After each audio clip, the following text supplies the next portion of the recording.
Dear students, I am Satyanand Saha. I am going to start first topic of your history, the Indian, the Indian national movement. National movement. It has five chapters. First chapter is and the national movement timeline given 1857 to 1917. It is the timeline. In this period, Britishers rapid expansion. They expand their territory in India rapidly. First is the first war of independence.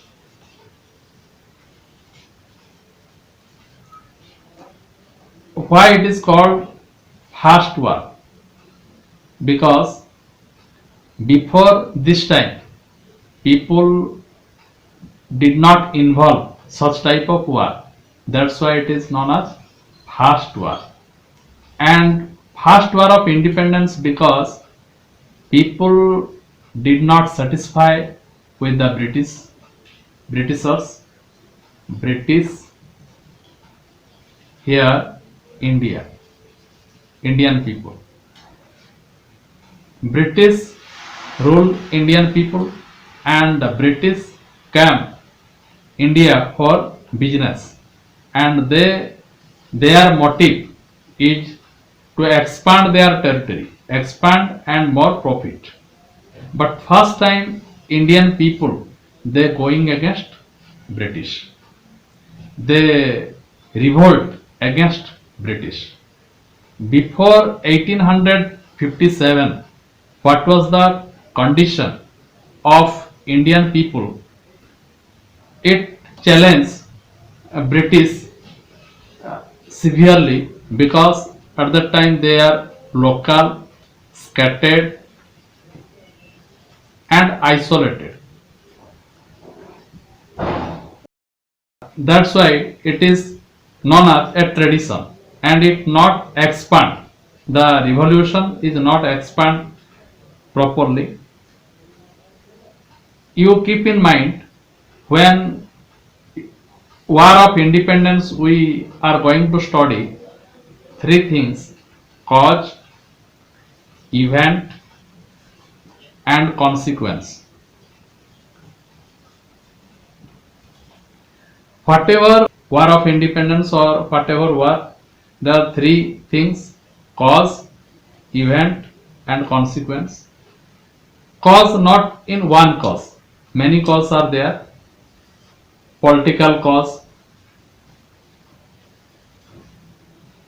economic cause, military cause, socio-religious cause, religious cause, immediate cause. Immediate cause. So these terms you at first understand. Political means Rajnaitik, economic. Economic where they take raw materials or other things to their country. Military they were getting low amount of pay.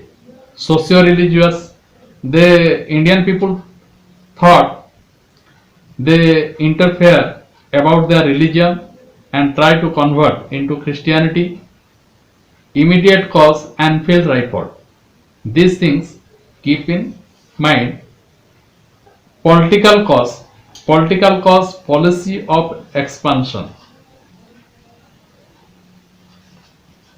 Policy of expansion, they want to expand their territory. What type of policy they used? Most of the time one question comes, that is doctrine of lapse. doctrine of lapse. It is introduced by Lord Dalhousie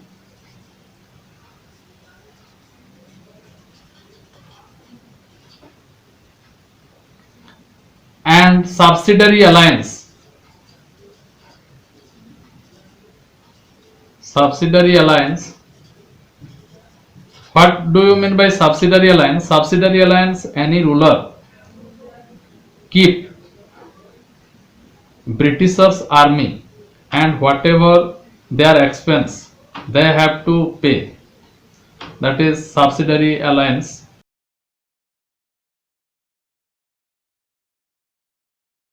What is doctrine of lapse? Doctrine of lapse means if any ruler die without heir, then his territory transfer to British territory. That is called doctrine of lapse. In doctrine of lapse, Jhansi, Satra and other territories also going to Britishers territory, and outright war, that things they invade and capture the territory, that is known as outright war. On the pretext of alleged misrule,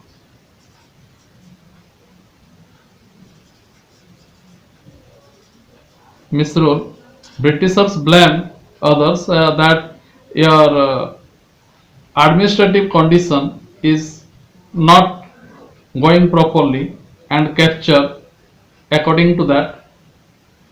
Next, disrespect. Disrespect.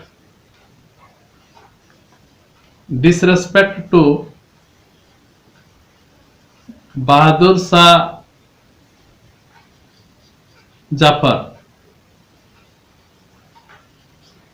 Bahadur Shah Jafar was the last Mughal ruler, and 1849 Lord Dalhousie announced that his successor will not allow to use Red Fort. They shifted to near Qutub Minar, and 1856 Lord Canning Lord Canning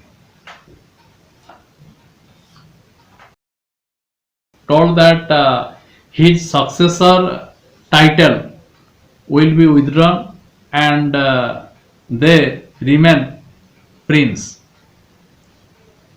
Next is treatment given to Nana Sahib and Rani Lakshmibai. Treatment given to Nana Sahib and Rani Lakshmibai.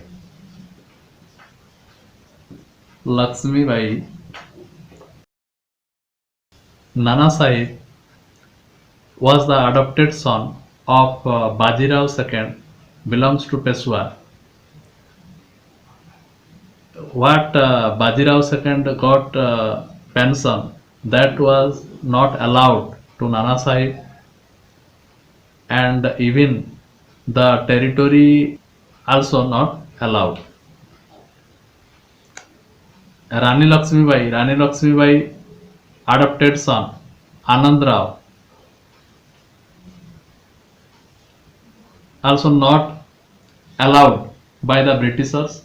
So Nana Sahib and Rani Lakshmibai going against Britishers.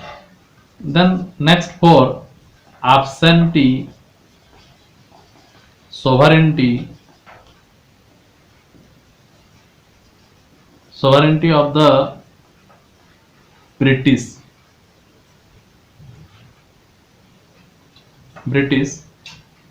Sovereignty means before Mughals are living in India, and whatever they that money also spent in India, but Britishers take money to their country, and they wanted their development, not Indian development. That things realized by the people of India. So they were going against Britishers. These are the political cause. In exam comes two political cause and their explanations, like that questions comes.